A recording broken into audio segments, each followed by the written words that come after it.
Thank you to the Naval Academy, the servicemen and servicewomen that serve our country. So much respect for them and what they do. We know that the cadets, many of them that were played on the field today, will be heading off to serve our country here soon. So we're grateful for them. We appreciate them, and we're honored to be able to share the field. Also want to give credit to Sarah Fuller. I believe that's her name, the Vanderbilt kicker. What a proud moment in college football history with what was accomplished today by our neighbors 3 hours to the east. I think it's just wonderful for our sport, and we hope we continue to see things of that nature. With that being said tonight, man, great job by the defense. Really proud of them. They played a complete game, forced 2 turnovers, and did what it took. And really proud, obviously, they carried this team, and what a fantastic job they did. Obviously, offense, I know the questions are going to come. We just got to find the consistency, right? Another game, another turnover. We're not being able to sustain drives or put together drives and penalties, but we're going to continue to dig, find a way, and glad we were able to sneak out of here with a win. Obviously, as you guys know, hadn't been able to do that in our history of our program, so another streak broken, and we know we got a great opponent in Tulane next Saturday. Ryan, first question. Hey, Coach, you touched on that defense. In the second half, you only gave up 118 yards. They did a great job, held them to 0-5 on third down. You could just expand on that defense and, the difference between the first half and the second half for them. Yeah, I think go and put on, what I did towards the end of this week is I watched a lot of the TV copies and full of Navy's games. And to me, it was important because you get a feel for the ebbs and flows. Obviously, I've been fortunate to be a part of some of these Navy games, and we know what kind of games they are. And it takes a while for a defense to settle down to say, okay, this is really what it's like. Obviously, they had 2 different quarterbacks they played and tried some different things. They were able to get some runs, but at the end of the day, the defense did what it took. Brian, for us, I think it was just, okay, this is what we expected. This is how we got to play. This is how we got to do it. And you watch a lot of those games, and you're just watching the TV copies. A lot of the opponents had the same deal, and I knew that we had to be able to sustain it. And figure out a way to continue to stop it. But obviously credit to them for coming out in the second half and putting on a show. Steven. Ryan, congrats on the victory. Thank you, Steven. How satisfying, we kind of talked earlier this week, and you guys put a lot of resources in trying to make sure you guys were ready for this offense. How satisfying was it for you to just see the defense almost every level, seeing that everybody there was a standout defensive line, linebacker, secondary? How satisfying was it tonight for you? Yeah, really proud, right? It took 11 players on the field every time our defense. And then, Steve, if I were to guess, I'd say we played 25 guys on defense. I mean, we rotated you guys saw linebackers you hadn't seen out on the field, safeties, corners.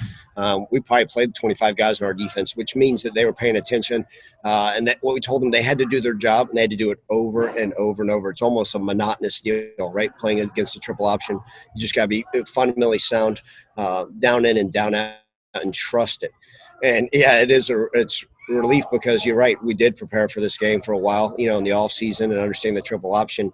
And what it did, it gives our guys hopes and beliefs. And that, maybe the coaching, the detail, and the focus we put in on this game pays dividends. And just so proud of them. Evan. Ryan, this kind of was almost like an old school throwback kind of game for you guys. The offense, however, it seemed like that fourth quarter you guys were able to kind of get something going to get that kick by Riley. But just what was the difference for the offense there, and why was it so tough for you guys to just kind of get going early on? Yeah, we weren't able to maintain blocks. I thought the offensive line pass protected pretty well, but we're struggling to maintain blocks on the backside of things, whether it's the backside tackle, center, and guard, or if it's the backside tight end or whatever it may be. And like I said, it ultimately falls on me to put our guys in better position. Obviously, I did a poor job game planning this Navy defense, so it falls on my shoulders, especially when we fall short in the run game. And it's, Evan, I'm going to continue, guys, to tell you, I'm going to continue to search for answers. It's a shame on me for not having it and being able to put our guys in the right position. But we have to execute as an offense. Obviously the turnover hurt us. And what happens is unfortunately, we're an offense built on momentum. And, when we don't start a drive off right, we just kind of fluster out and can't get going with what we need to do. So we got to find ways. We got to continue to go back. Like I said last week, I'm tired of saying it, unfortunately, to the drawing board and make sure we're executing at a high level. But it was ugly, but it's a win. That said, also, you guys have now clinched, I believe, 7 straight winning seasons. And when you got this job, you talked about wanting to keep the continuity going. So how big is that for you guys, for you to keep this going your first season where the Tigers, once again, now have a winning record for 7 straight years? Yeah, it credit to those that came before me, right? I mean, I was fortunate to be a part of some great staffs here with those guys that were before me, and then the coaching staffs even before me and the players. So it's an honor. It's something, like I said, we need to uphold and continue to exceed expectations. I don't know what the expectations are this year. We got to go out and find a way to win the next one and the next one. An interesting year for sure, Evan. But I'm glad that we're what a record. Yeah, that we have a winning record. We're 6-2 right now. I'm still disappointed in a couple of our other losses, but if we can just find a way, keep digging, find ways to win games. As you guys know, they've come in all sorts of ways this year, right? But just we got to continue to uphold our end of the bargain and find ways to win games and have winning records while I'm the head coach here. Mark?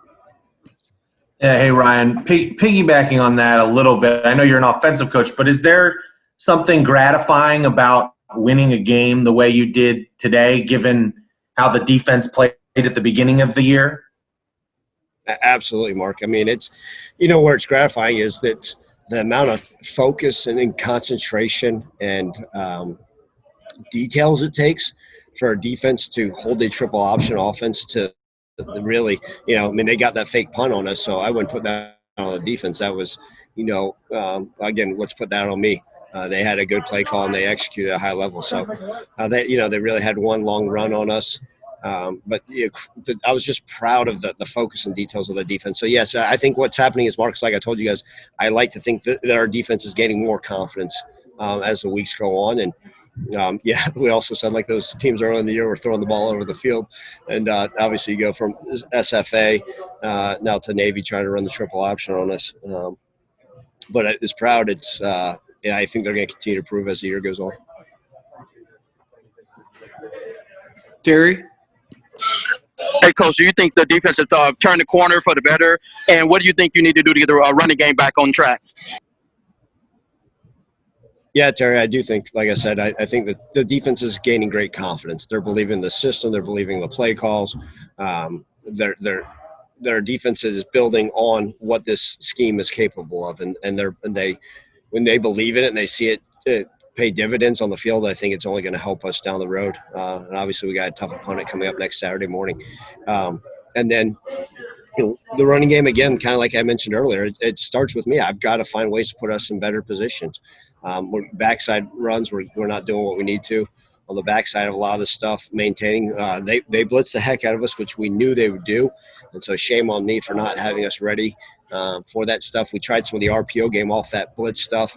We had a couple batted ball down and some things that we weren't able to get open up with them playing off. So, again, I got to continue to find ways we can run it. I think our running backs are running hard. As you guys saw, Drake Clark wasn't able to play due to injury. Hopefully we get him back and some other guys so we can continue to move forward and find ways to run the ball better. Jacob? Hey, Coach. First off, congrats on the win. And secondly, you said, it was ugly, but it's a win. How happy are you walking away from this game knowing that you did come out with the win, but it was ugly? I'll take ugly wins for the rest of my career. You'll never be happy. I don't care if we win by 50, right? It's a coach's job to find the things they got to fix. And like I always said, here's the nice thing is, Jacob, is in a win, I can coach my guys a lot harder tomorrow. I can go in that meeting room. We can go in those position meeting rooms and say, this is what we have to fix. This is what we have to do. And they understand in a win that it's not all negative, right? They say, okay, this is how we can improve to get better day in and day out. And so, but it is satisfying. Look, I'm thrilled. I'm so happy for our defense. I'll be, staying up some late nights this week trying to figure out ways to run the ball better and to execute better as an offense and be more consistent. I think that's the key. Well, thank you, Coach. Thank you. Steven, last question.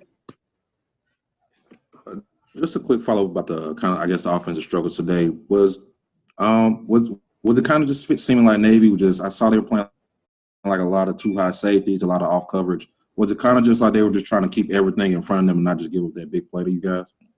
Yeah, Stephen, it was literally so they would play off coverage, one play, right, and not let anything get behind them. And then the next play, they'd blitz the heck out of us. And like I said, we didn't do a good enough job of dealing with the two different things. And they did a great job. Credit to them. I mean, credit to their defensive staff, what they did.